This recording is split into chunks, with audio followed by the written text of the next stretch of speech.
আপনারা জানেন দুর্বিষহ দিন গেছে 16 বছর।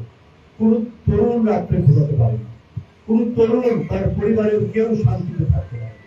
কার সন্তানকে কখন ধরে নিয়ে যাবে, কাকে অদৃশ্য করবে, কার রক্তাক্ত লাশ তিস্তার পারে, শীতলক্ষার পারে, পদ্মা নদীর পারে, গঙ্গার বুড়িগঙ্গার পারে পড়ে থাকবে, তার নিশ্চয়তা ছিল না।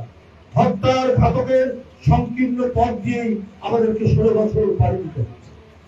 এই ভয়াবহ দুর্বিষহ যে দিন, সেই দিন পাড়ি দেওয়ার মধ্যে দিয়ে কেউ নিস্তার ছিল না শেখ হাসিনার করাল গ্রাস।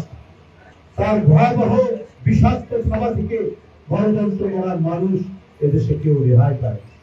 বন্ধুরা আমার, এই 16 বছরের নিরন্তর সংগ্রামের মধ্যে দিয়ে, রক্তাক্ত আন্দোলনের মধ্যে দিয়ে এগিয়ে চলেছে। তারপরে আমরা দেখলাম শুরু হলো ছাত্ররা নেমে আসলো।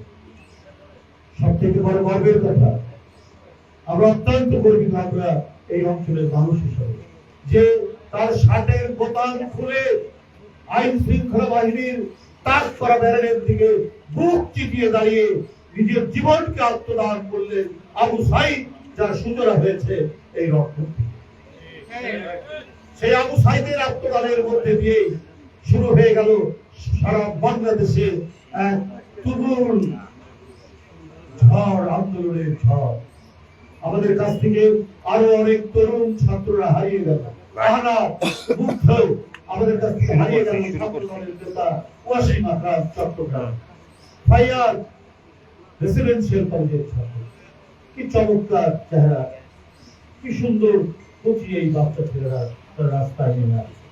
রাস্তায় নেমে আসার কারণে শেখ হাসিনা পালিয়ে যেতে পারে। আমরা বর্ষমুক্তি করছি, আমরা কি তাদেরকে এত সহজেই ভুলে যাবো? আমরা কি আবু সাইদকে ভুলে যাবো? তার সেই বিরোচিত আত্মদান এবং তার এই আত্মদানকে নিয়েও সমালোচনা করেছে, এই আত্মদানকে টিটকারি করেছে শেখ হাসিনা। বলেছে সে জঙ্গি, সে অন্য কারো গুলিতে সে মারা গেছে। সবাই দেখবে কোন পুলিশ কিভাবে তাকে গুলি করেছে, এটাকে নিয়েও সে টিটকারি করেছে। এই বাচ্চা ছেলে বেগম রোকেয়া বিশ্ববিদ্যালয়ের ছাত্র, তার রক্ত ঝরছে। আপনি মা, আপনি একজন মহিলা, আপনার হৃদয় কেঁদে উঠল না।